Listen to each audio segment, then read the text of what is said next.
Hello and welcome to episode 100! Yay!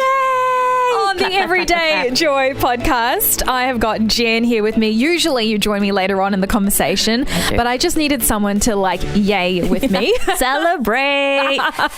So Jen, I know we're going to go into the Bible verse very shortly, but I wanted to take a quick moment to say to all of you listening, because today is the 100th episode, because we really wanted to celebrate, we are launching something super exciting. So exciting. And Jen, would you do me the honors? What's something that we are launching today? We have this amazing Facebook community that's all ready to go for everyone. Yay! We're going to be together. So yes, we are launching, or have launched as of today, an Everyday Joy Facebook community. Because what we've realized over the last few weeks with all the emails coming through and just hearing snippets of your stories, there really seems to be this sense of community behind this podcast. And we want to be able to dive deeper into each episode over on the Facebook page. So for example, when we wrap up today's episode, there's an application point. And so over on the Facebook group, if you join it, answer the couple of questions, and it's a very exclusive small group. So I know you're going to have a lot of fun there, meet some really cool like-minded people. We'll dive deeper into today's application question and you'll see how everyone else chooses to apply today's Bible verse. So if you want to go that little bit extra, if you want to meet some more incredible people and just have a really positive space on the Facebook sort of world, go ahead and click the link in the description below. Right now though, let's get into today's Bible verse. Proverbs chapter 12, verse 18, a GNT version. Thoughtless words can wound as deeply as any sword, but wisely spoken words can heal. So good to have Jen once again here in studio with me. Jen, it's been a little while. What are Chelsea's latest new achievements or things she's obsessed with? I think last time it was the cookie. She wanted cookies. She always wants the cookie. And then the time before, I think she threw a banana at you. So what's the update? Well, it's not food. Oh, no, it's not food related, but she's saying her colors now, which is so exciting. But her first, and I think it's from the TV show Bluey, she says blue, and it's so cute. Now she's saying pink. She said that in her sleep last night. She goes, Mama, pink. And I'm like, oh. She's dreaming of pink. Oh, is there anything so pure? When she's sleeping. Yeah. So today we're taking a look at Proverbs 12:18. Thoughtless words can wound as deeply as any sword, but wisely spoken words can heal. What is your first impression of this one, Jen? Yeah, well, after I read this, so I'm a very visual person. My first picture in my head was we're on a battlefield. Like we got the swords, we got the shields, we've got a home base where all our doctors and nurses are just to help us out, heal us and when we're in battle. But we're not actually fighting physically. We're using words, and it's about the quality of these words. So this verse shows me how much weight there is in words and how we speak. And I can also see that thoughtless words can be as bad as no words. Yes, and we've talked about this so many times on this podcast, the power of words, the power of how you say them, when you say them, who you say them to, and you might be thinking to yourself, oh gosh, that sounds like a whole lot of work. And it is a lot of work because they can do a lot of damage, which takes even more work. Very correct. So you might as well get around it. Now, we're going to talk a little bit later about words in the context of family culture. But before we get there, Jen, what does this verse tell you about who God is or what matters to him? Yeah, I can see that God values the way we communicate, the way that we use our words, and especially where these words are coming from. Like, is it coming from a place of compassion, knowledge, or experience, childhood, thoughts, or your opinions? And not all our experiences are good experiences, and the same with our thoughts as well. So this verse shows that God really values what's in our minds, in our hearts, even before we speak or we share. Yeah, I agree. And how has this verse, Jen, come alive in your life? The moment I read this verse, it really stood out to me as a second generation kid. And I know you'll relate to that as well. So in my early childhood, I don't recall my parents ever saying affirmations or giving me the, hey, you can do that kind of talks. Or saying, I love you. Correct. Yeah, you don't really hear that. No, it's not very common. But in a lot of TV shows and movies, it's a very open dialogue, and I became very confused. I didn't know what was right or what was wrong. I even asked myself, does mum and dad really like me? Like, do they love me? Because they don't say those words. My mum was so strict with my studies. She wanted me to be an accountant, which I am now, and she wanted me to just work incredibly hard to just have the life that she never had. And so, for example, in one of my exams, I got 98 out of 100. So instead of focusing on the good parts that I got 98 right, she was like, where's the 2%? What happened? Why did you get it wrong? And as a kid, I didn't understand. I was like, oh, why are we talking about the negatives? What did I do wrong? It wasn't about what I did right. Do you relate to that?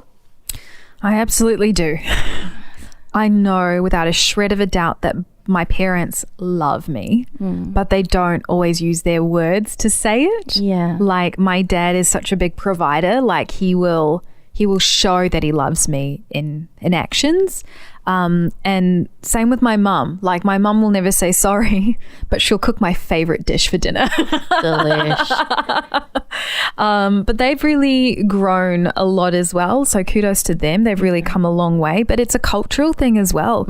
And I think maybe that's something to take into consideration with this verse as well, because thoughtless words can wound as deeply as any sword, but wisely spoken words can heal. And taken into the context of maybe like an Asian family background, or maybe an Eastern European family background, or a Japanese background, there's so many different nuanced layers.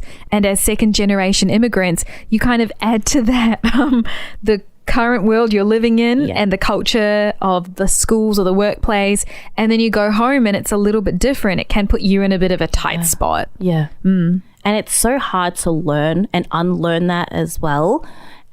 And I'm so incredibly grateful that where we are now, a lot of the second generation kids, we're adults now. We understand why maybe our parents were like this.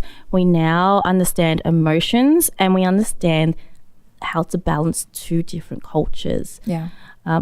Touching on why our parents were like that, they probably weren't shown how to give a hug, how to say I love you, or give that positive confirmation to you.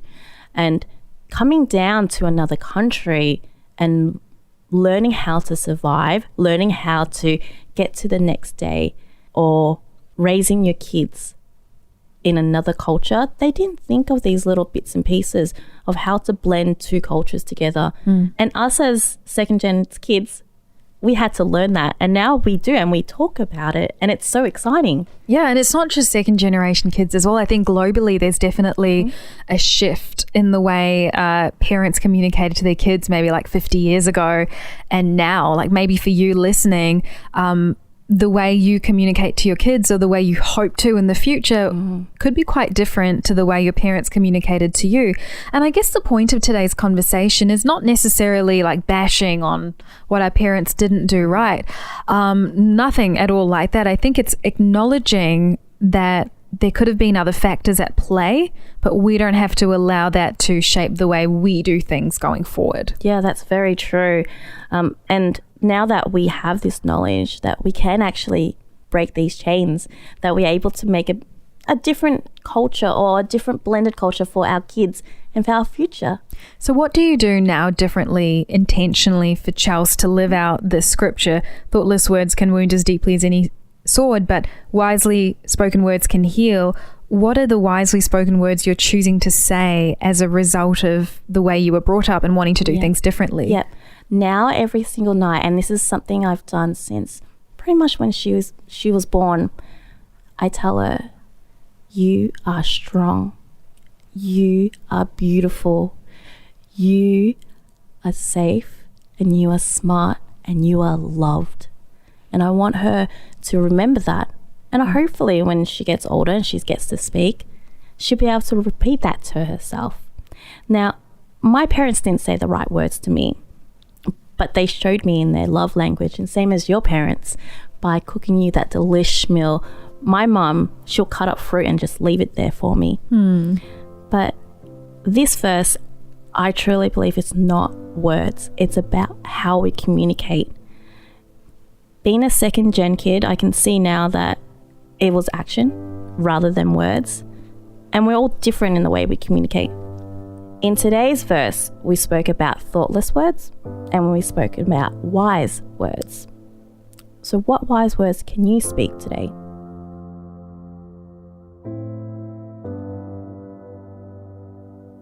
Proverbs chapter 12, verse 18. Thoughtless words can wound as deeply as any sword, but wisely spoken words can heal.